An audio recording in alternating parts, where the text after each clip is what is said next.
ख्रिस्ती धर्मगुरूंना जिवे मारण्याची धमकी देणाऱ्या व जातीय तेढ निर्माण करणाऱ्या गोपीचंद पडळकर व त्यांच्या साथीदारांविरोधात गुन्हा दाखल करण्याची मागणी करण्यात आली। ख्रिस्ती समाज अत्यंत शांतताप्रिय आहे आणि या समाजाचे बरेचसे प्रश्न हे प्रलंबित आहेत। धर्मात तेढ निर्माण करून खोट्या प्रचारामुळे काही धर्मगुरूंना आपला जीव गमवावा लागला। त्यामुळे जातीय तेढ निर्माण करून गरड ओकणाऱ्या व ख्रिस्ती धर्मगुरूंना जिवे मारण्याची धमकी देणाऱ्या गोपीचंद पडळकरला भारतीय न्याय संहिता आणि जास्तीत जास्त कलम लावून गुन्हा दाखल करून त्यांना व त्यांच्या साथीदारांना जास्तीत जास्त 2 वर्षासाठी स्थानबद्ध करण्यात यावे, अशा आशयाचे निवेदन ख्रिस्ती कृती समितीच्या वतीने दिले आहे। या निवेदनावर ख्रिस्ती कृती समितीच्या पदाधिकाऱ्यांच्या सह्या आहेत।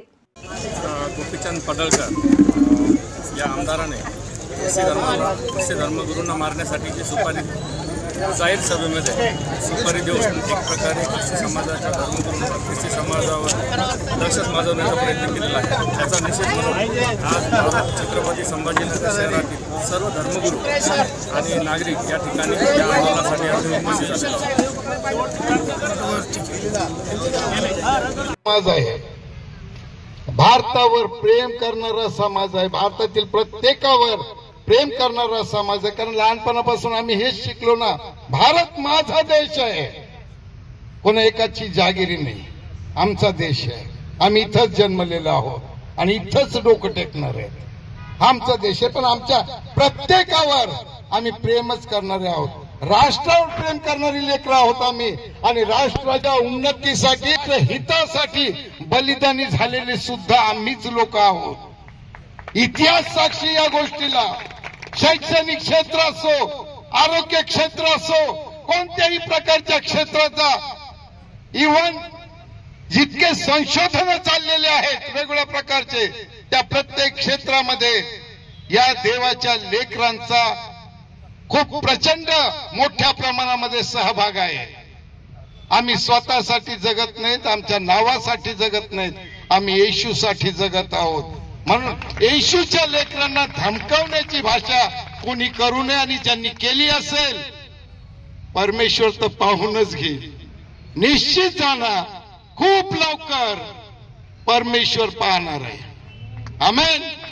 फक्त आपण एक गोष्ट लक्षात ठेवूया, ज्यावेळेस ख्रिस्ती समाज शांत काही तरुण लेकरं आमच्याकडे आहेत, खूप उत्साही आहेत गल्ली बोळात शिरायला, तुम्हाला विनंती आहे अजिबात आता त्या गल्ल्या बोळात जायची गरज नाही।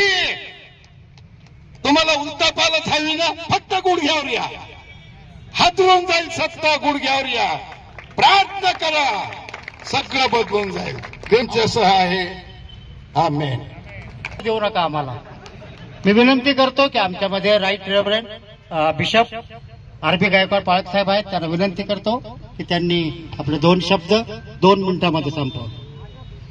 Praise the Lord, praise the Lord, hallelujah. आजचा हा जो निषेध मोर्चा आहे या माध्यमातून मला फक्त 2च मिनिट दिलेले आहेत।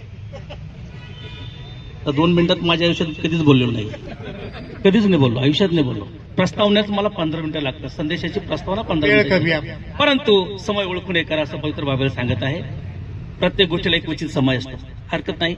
आजच्या कार्यक्रमाचे सन्माननीय अध्यक्ष, कृती समितीचे पदाधिकारी, डायरेक्टर विजय भाऊ गुड्डू, त्यांचे सर्व तरुण कार्यकर्ते, आलेले सन्माननीय सर्व देवाचे महान धर्मगुरू, बिशप वर्ग आणि चर्चचे सर्व पवित्रजन, आनंद वाटतो की हा संपूर्ण माहोल पाहून एक मन भरून येतं की आपल्यामध्ये युनिटी किती आहे, एकी किती आहे। असो प्रियानो, जो काही वादळ आज महाराष्ट्रामध्ये होत आहे, हे वादळ अत्यंत कठीण आहे।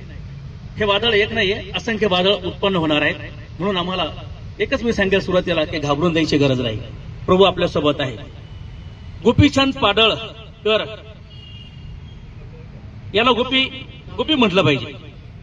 हा गोपी दादा याची फार काही दिवसांनी हाल होणार आहे।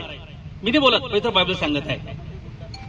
गोपीचंदचं जर आम्ही मागचं बॅकग्राऊंड जर पाहिलं, मी आज बऱ्याच त्याच्या काही गोष्टी ऐकतोय मी, हा गुंड वृत्तीचा मनुष्य आहे, याच्या तोंडाला हाड नाहीये, हा भरकटलेला आहे आणि प्रत्येक पक्षाने त्याला ओकून टाकलेला आहे।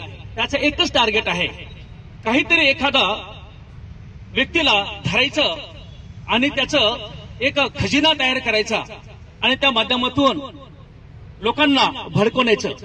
तर आम्ही पाहतो की हा जो व्यक्ती आहे संपूर्ण महाराष्ट्रामध्ये एक काहीतरी भांडवल करतो आणि त्या भांडवलाचं रूपांतर तो स्वतःचं वर्चस्व समाजामध्ये ठेवण्याचा प्रयत्न करतो. ऋतुजा ताईंच्या मृत्यूबद्दल आता ती कशी बिचारी मेली हे माहिती नाही, अजून कोण सांगेल कसा प्रकार घडलेला आहे. आत्महत्या केली की तिला कोणी मारलं, परंतु देवबाप तिच्या आत्म्यास शांती देव. तिच्या कुटुंबाबद्दल त्यांच्या दुःखामध्ये आम्ही सर्व धर्मगुरू सर्व आमचा समाज त्यांच्या पाठीशी आहे, त्यांच्या दुःखामध्ये सहभाग आहे. हा भाग वेगळा. परंतु मी हे म्हणेल की गोपीचंद पडळकर यांनी जे वक्तव्य केलेलं आहे, तर माझे काही भाऊ म्हणले बक्षीस, हे बक्षीस नाहीये. बक्षीस काहीतरी जिंकल्यानंतर मिळतं. हे बक्षीस नाही, ही सुपारी आहे.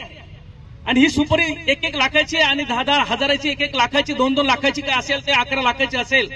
परंतु मी एकच म्हणेल गोपीचंद भाऊला की जर का महाराष्ट्रामध्ये कुठेही काहीतरी झालं, एखाद्या पालकाला थोडंसं गालबोट जरी लागलं, तर आम्ही त्याला धरणार आहोत की त्याने तो खून केलेला आहे. आम्ही त्याला धरणार आहोत, त्यांच्या पक्षाला धरणार आहोत, त्यांच्या संसदेला आम्ही धरणार आहोत. म्हणून माझी विनंती आहे, गोपीचंद दादा तुम्ही ह्या गोष्टीमध्ये पडू नका. तुम्ही पालकांना हल्ला करणं म्हणजे परमेश्वराच्या बुबलाला हात घालणं.